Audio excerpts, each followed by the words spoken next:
Hey, what's up? UMD. So a couple stuff.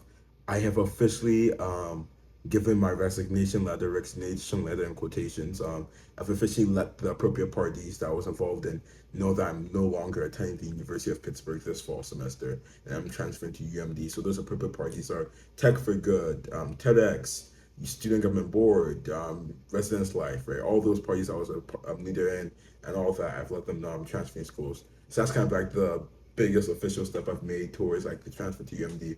But also in doing that, leaving those organizations, I've started to put my eye on organizations I want to be a part of in UMD and see, okay, how can I join them? What role can I serve in them? What impact can I have, and what can I gain, and like what can I learn, stuff like that. So here's my list real quick. I'll try and give some commentary for some of them. There's the Google Developer UMD. I think that's gonna be really cool just to see more. You see more Google tools. I know I want this summer. I wanted to use the Google Maps API to work on Quest, or no, it wasn't Quest. It was WTM, the app to like it was an event discovery app idea.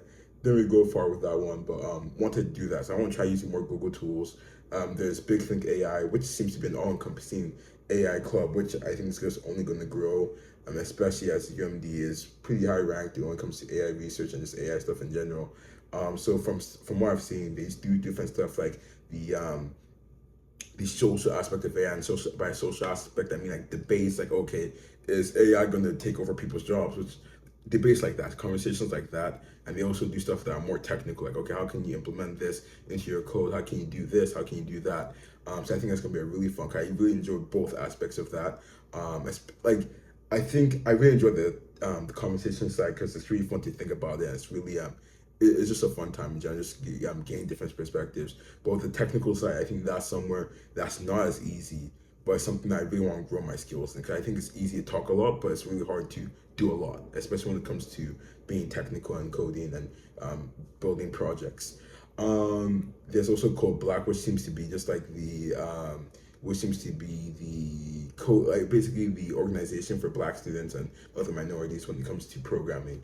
Similar to organizations like NESB, National Society of Black Engineers. There's also the Association for Computing Machinery. I know I've heard about them every now and then. They feel like it's this really cool group, so I really love to gain a bunch of different perspectives. I feel like it's like going to be a diverse group of people with different disciplines, so that's going to be really awesome. And there's the App Dev Club. I think as I build apps more, especially in React, I want to learn how to do that because I know with even on Quest, I'm not the best React user. I'm not the best at using React. I'm still learning, and a lot of it early on was just using cursor. And now it's like, okay, I'm not the best at using cursor either. So how am I going to get this done? So I've been doing both improve my skills in using cursor, but also improve my skills in using React. So I think the App Dev Club is going to be really a really great way to build those skills. But in addition to or student organizations I'm looking to join, another thing that I've been doing more so, I think, is looking for a research assistant position or research lab that I can join. A couple of them I've put my eye on. I just went to UMD's website, found all the AI labs, did a quick overview about them, what they do, and the different people involved in them that I can try and reach out to. But a couple of the labs I'm looking at are Trails. Trails is basically trustworthy AI. They work more in the legal space. So how can you make sure AI is explainable, which is something I've been touching here and there. That sounded weird. I apologize. But Trails is more so in the legal AI space and how you can make more AI be more interpretable and explainable. Art AI, Art IAMAS. I really hate acronyms. Is more so. Give me 1 second. My notes are so organized. Um,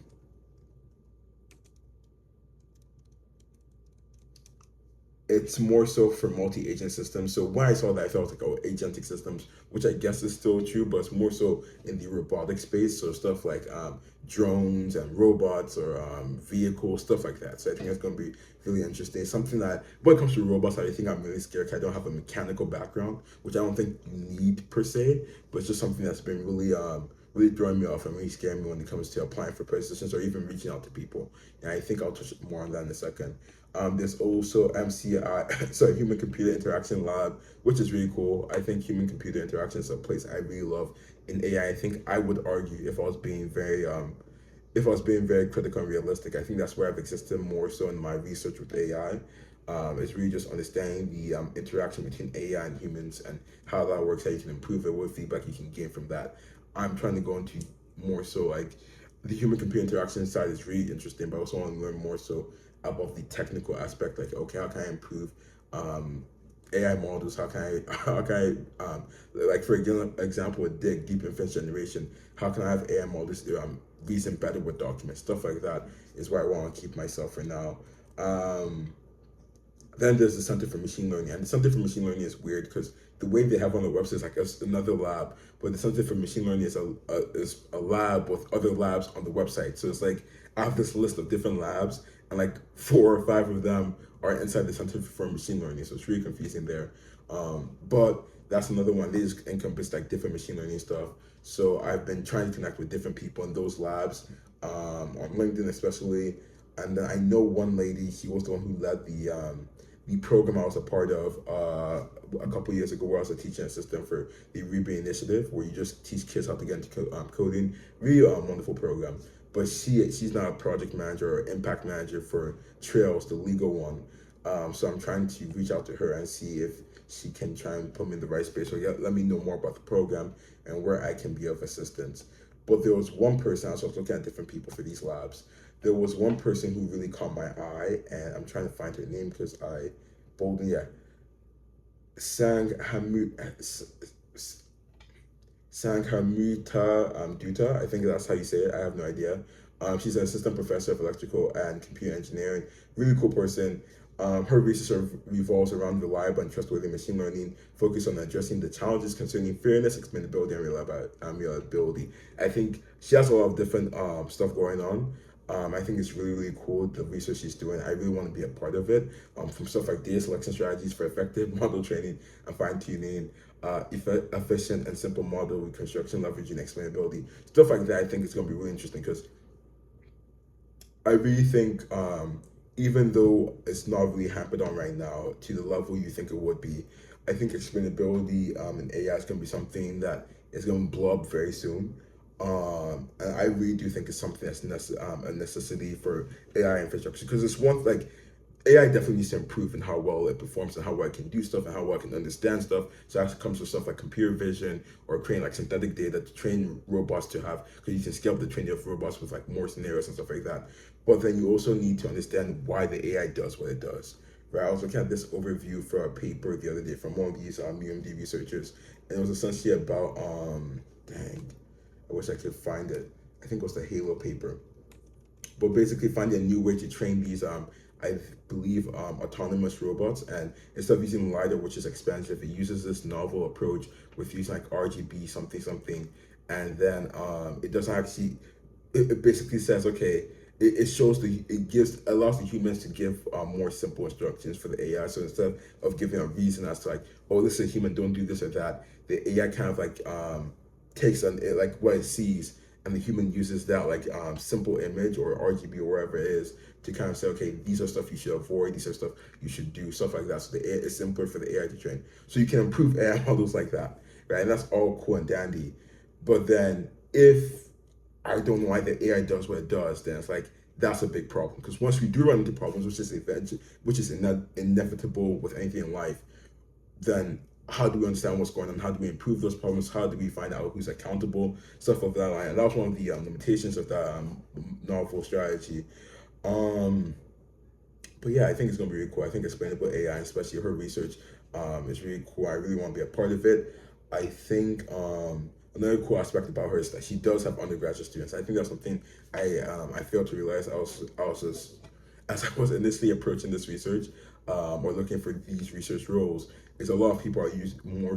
A lot of people are mostly in the master's or PhD students. So having undergrad students might be something that's more difficult. I also think with UMD being a higher ranked school when it comes to AI than Pitt, the competition for research positions is definitely going to be much higher. So I feel like me being someone who's just transferring as a sophomore, it's going to be harder for me to find a role. And on top of that, a lot of this research, I have no, like, I'm looking at the overview, I'm looking at the blurb or whatever, and then I actually don't understand a single word in the thing. I think that's what scares me, is that it's like, okay, I really want to do this research, but then it's a matter of it being too advanced for me at the level I'm at. But I think my logic to counter that is essentially when it comes to these research positions, they don't really throw like the hardest piece of steak at you, right? Or I think that's the wrong analogy, but they don't throw the hardest challenge. They don't put you at level 100.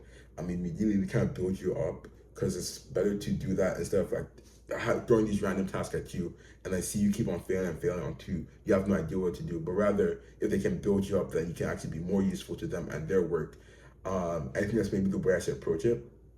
But I do think I will admit that's something that's been throwing me off when it comes to reaching out to people. Cause I feel like if I reach out to someone and let's say I do get the job, then it's gonna be like, oh dang, you can't actually do anything in this job. I guess you could call that imposter syndrome, but yeah, I think that's something I have to just face and like I have to be realistic and honest about and just be like, that's not how it works. From every job I've done, no matter how complex it seemed, they make it the onboarding process kind of helps you get through that process. Like so with this job, there was certain stuff I didn't know how to do to be honest. However, after like week 3, I was pretty good with it. I was like, okay, this is actually this is simple, and this is even the biggest thing I have to do, right? And like once you get the foundations, it's really just a matter of putting the time and effort, and like a couple novel strategies here and there, they can overcome like most problems you encounter.